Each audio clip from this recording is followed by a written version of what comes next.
দর্শক, আপনারা দেখতে পাচ্ছেন যে ভারতের পশ্চিমবঙ্গে ইসলাম ধর্ম গ্রহণে বাধা দেওয়ায় এই মুহূর্তে শুভেন্দু অধিকারীকে গণধোলাই দিয়ে দ্রুত পেটা করছে ভারতের মুসলিম নেতা হুমায়ুন কবির। পশ্চিমবঙ্গের আলোচিত মুসলিম নেতা হুমায়ুন কবির হামলা চালিয়েছে বলে অভিযোগ উঠেছে। কার্যালয়ে সংবাদ সম্মেলনে এ অভিযোগ করেন পশ্চিমবঙ্গের মুখ্যমন্ত্রী শুভেন্দু অধিকারী। 70 থেকে 80 জন দেশীয় অস্ত্র নিয়ে হামলা চালায়, এতে আহত হয় শুভেন্দু অধিকারী। হিন্দু মুসলিম বিভেদ তৈরি করছেন ভারতের প্রধানমন্ত্রী, এমন অভিযোগ তুলে রাজনীতির মাঠ গরম করছেন হুমায়ুন কবির। হামলা ও বাধা দেওয়ার অভিযোগ করেছেন শুভেন্দু অধিকারী। হামলায় অর্ধশতাধিক কর্মী আহত হয়েছে বলেও অভিযোগ করা হয়েছে। ভারতের পশ্চিমবঙ্গ বিধানসভার ভেতরে বাজেট মিটিংয়ের মধ্যে যে তুমুল কাণ্ড ঘটে গেল তা এক কথায় দেখার মতো।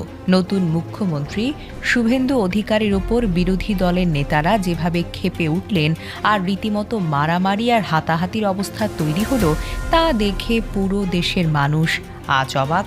ভারতের পশ্চিমবঙ্গে এবার চাইলেই ধর্মান্তরিত হতে পারবে না যে কেউ। বিশেষ করে রাজ্যটির হিন্দুরা ইচ্ছামতো ইসলাম বা অন্য কোনো ধর্ম গ্রহণ করতে পারবে না। ধর্মান্তরণ নিয়ে এমনই কঠোর আইন আনতে যাচ্ছে পশ্চিমবঙ্গ সরকার। আমি শুভেন্দু অধিকারীকে সেদিন বলেছি, আমি যেদিন ময়দানে মুসলমানদের নিয়ে নেমে যাব না, সেদিন এমন সাটা বাঁধা মাছ শুরু করব। দর্শক, এই মুহূর্তে পাওয়া সবচেয়ে বড় ব্রেকিং নিউজ, বিজেপি নেতা সুধীন্দ্র অধিকারকে গণধোলাই দিয়েছে পশ্চিমবঙ্গের সাধারণ জনগণ এবং তামিলনাড়ুর থালাপতি বিজয় সহকারে জোতা পিটা করেছে। কারণ বিজেপি নেতা সুধীন্দ্র অধিকার ক্ষমতায় আসার সাথে সাথে বিতর্কিত ঘোষণা দিয়ে আলোচনা এবং সমালোচনার মুখে পড়েছে। এবং শুধুমাত্র তাই নয়, মুসলমানের পশু কোরবানকে নিয়ে নিষেধাজ্ঞা দিয়েছেন এবং মসজিদ মাদ্রাসাকে বন্ধ করার কথাও কিন্তু বলেছিল। এবং বিজেপি নেতা সুধীন্দ্র অধিকার মসজিদ মাদ্রাসা বন্ধ করার সাথে সাথে মসজিদ এবং মাদ্রাসা বন্ধ করার পাশাপাশি মসজিদ মাদ্রাসাকে ভেঙে মন্দির নির্মাণ করবে, এরকমই ঘোষণা করেছে বিজেপি নেতা সুধীন্দ্র অধিকার। এবং বিজেপি নেতা সুধীন্দ্র অধিকার ক্ষমতায় আসার সাথে সাথে তার নিজের রূপ পরিবর্তন করেছে এবং পশ্চিমবঙ্গের মুসলমানদের উপরে অন্যায় অত্যাচার শুরু করেছে এবং তাদেরকে পশ্চিমবঙ্গ এবং ভারত থেকে বের করিয়ে দেবার নীল নকশা এঁকেছে। এবং তারই কারণে বিজেপি নেতা সুধীন্দ্র অধিকারকে গণধোলাই দিয়েছে রাজ্যের সাধারণ জনতা। তো দর্শক, এই বিষয়ে ভিডিও শুরুতে শিরোনামের মাধ্যমে কিছু অংশ দেখেছেন, এখন দেখবেন পুরো ভিডিও জুড়ে বিস্তারিত। তার আগে সবাই কাছে একটা অনুরোধ করব, যারা আমার চ্যানেল নতুন আসছেন অবশ্যই চ্যানেলটা সাবস্ক্রাইব করে দিবেন, পাশে থাকা বেল আইকনটি অল ক্লিক করে বাজিয়ে দিবেন। তো দর্শক, চলেন আমরা দেখব বিজেপি নেতা সুধীন্দ্র অধিকারকে যে গণধোলাই দিয়েছে সেটা আমরা দেখার আগে দেখব বিজেপি নেতা সুধীন্দ্র অধিকার ক্ষমতায় আসার সাথে সাথে গরিব এবং অসহায় মানুষের পেটে যে লাথি মেরেছে এবং পশু কোরবানকে নিয়ে যে নিষেধাজ্ঞা দিয়েছে সেটা আমরা দেখে পরবর্তী ওই বিষয়টি দেখব। সবাই ধৈর্য ধরে একটি লাইক দিয়ে সম্পূর্ণ ভিডিওটা দেখতে থাকুন এবং আপনার মতামত অবশ্যই কমেন্ট বক্সে লিখতে থাকুন।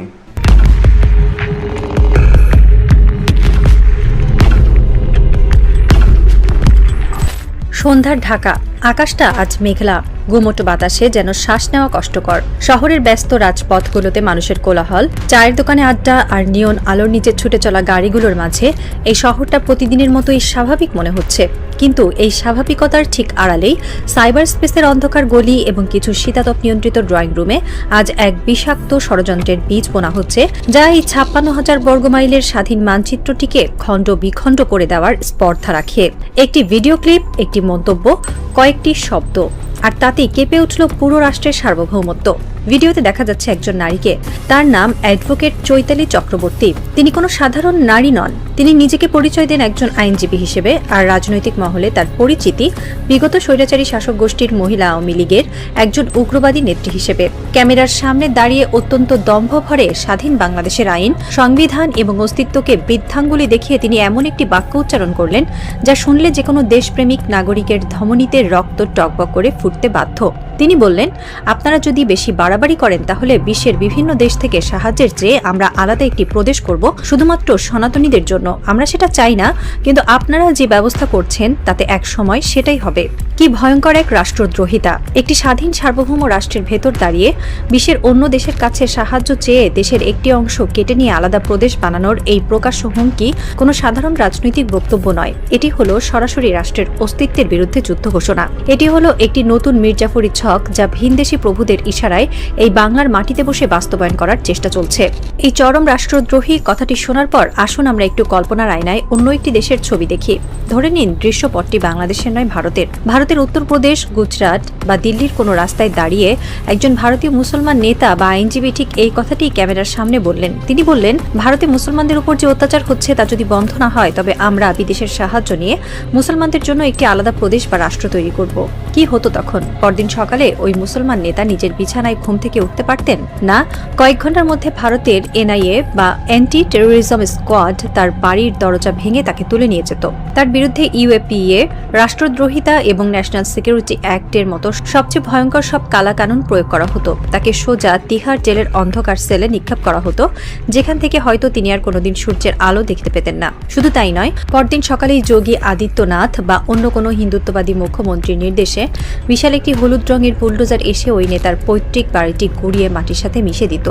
পুরো ভারতের গদি মিডিয়া দিনরাত চিৎকার করে তাকে সন্ত্রাসী, পাকিস্তানের দালাল এবং দেশদ্রোহী বলে আখ্যা দিত। তার পুরো পরিবারকে সমাজচ্যুত করা হতো। অথচ এই বাংলাদেশে এখানে একজন নারী প্রকাশ্যে দেশের মানচিত্র কেটে আলাদা প্রদেশ বানানোর হুমকি দিচ্ছেন, বিদেশের কাছে সাহায্য চাওয়ার নামে ভিনদেশী সামরিক বা রাজনৈতিক হস্তক্ষেপের আহ্বান জানাচ্ছেন, আর তিনি দিব্যি স্বাধীনভাবে ঘুরে বেড়াচ্ছেন। আমাদের রাষ্ট্রযন্ত্র নীরব, আমাদের সুশীল সমাজ নিশ্চুপ, আর আমাদের মিডিয়াগুলো যেন নাকে সরিষার তেল দিয়ে ঘুমাচ্ছে। এই পুরো ঘটনাটির সবচেয়ে স্পর্শকাতর এবং ক্রিটিক্যাল জায়গাটি কোথায় জানেন?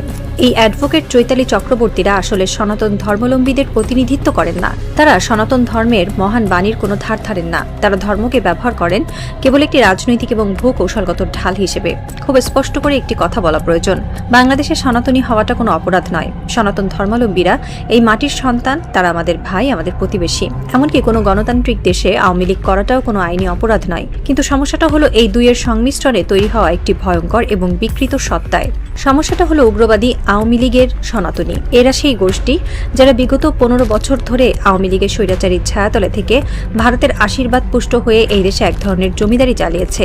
এরা নিজেদের কখনোই বাংলাদেশের নাগরিক মনে করেনি। এরা সবসময় নিজেদের মনে করেছে। দর্শক, বিজেপি নেতা সুরেন্দ্র অধিকারকে যারাই ক্ষমতায় বসিয়েছে, গরিব অসহায় পশ্চিমবঙ্গের সাধারণ জনগণ ভোট দিয়ে বিজয় করে কিন্তু তাকে বসানো হয়েছে, এবং ক্ষমতায় বসার সাথে সাথে তার নিজের রূপটাকে তিনি পরিবর্তন করেছে এবং আসল রূপটা সবাইকে দেখিয়ে দিয়েছে, এবং গরিব অসহায় মানুষের পেটে লাথি মারা শুরু করেছে বিজেপি নেতা সুরেন্দ্র অধিকার। এবং শুধুমাত্র তাই নয়, মুসলমানের পশু কোরবানকে নিয়ে নিষেধাজ্ঞা দিয়েছেন, মসজিদ মাদ্রাসাকে নিয়ে নিষেধাজ্ঞা দিয়েছেন, এবং মসজিদে আজান দেওয়ার নিষেধ করেছে বিজেপি নেতা সুরেন্দ্র অধিকার। এবং শুধুমাত্র তাই নয়, বিজেপি নেতা সুরেন্দ্র অধিকার বিজেপি নেতা সুরেন্দ্র অধিকার মসজিদ মাদ্রাসাকে কিন্তু বন্ধ করে দিয়েছে। তার পাশাপাশি মসজিদ মাদ্রাসাকে ভেঙে মন্দিরের নির্মাণ করবেন, এরকমই ঘোষণা করেছেন বিজেপি নেতা সুরেন্দ্র অধিকার। এবং তারই কারণে থালাপতি বিজয় এবং তারই কারণে তামিলনাড়ুর থালাপতি বিজয় কঠোর হুঁশিয়ারি দিল বিজেপি নেতা সুরেন্দ্র অধিকারকে। এবং বিজেপি নেতা সুরেন্দ্র অধিকার ক্ষমতায় আসার সাথে সাথে তার বিতর্কিত ঘোষণায় আলোচনা এবং সমালোচনার ঝড় উঠে গেছে। এবং পশ্চিমবঙ্গ ভারত সকল সাধারণ জনগণ, মুসলিম জনগণ এবং হিন্দু জনগণও এবার রাজপথে নেমেছে এবং আন্দোলন করতেছে বিজেপি নেতা সুরেন্দ্র অধিকারকে ক্ষমতার থেকে নামায় দেওয়ার জন্য এবং তাকে পদত্যাগ করার জন্য। এবং ভারতের সাধারণ জনগণের কথা একটাই, এই বিজেপি নেতা সুরেন্দ্র অধিকারকে পদত্যাগ করতে হবে। এবং বিজেপি নেতা সুরেন্দ্র অধিকার মুসলমানদের উপরে এবং হিন্দু ধর্মের উপরেও কিন্তু অন্যায় অত্যাচার, এতটা পরিমাণ অত্যাচার করতেছে, তারা না পেরে রাজপথে নেমেছে এবং সুধীন্দ্র অধিকারকে জোতা পিটা করেছে এবং গণদোলাই দিয়েছে। তো দর্শক, আজকে পর্যন্ত রইল, পরবর্তী ভিডিও নিয়ে আবারও আসবো আপনাদের সামনে। সবাই ভালো থাকবেন, সুস্থ থাকবেন, সবাইকে আল্লাহ হাফেজ।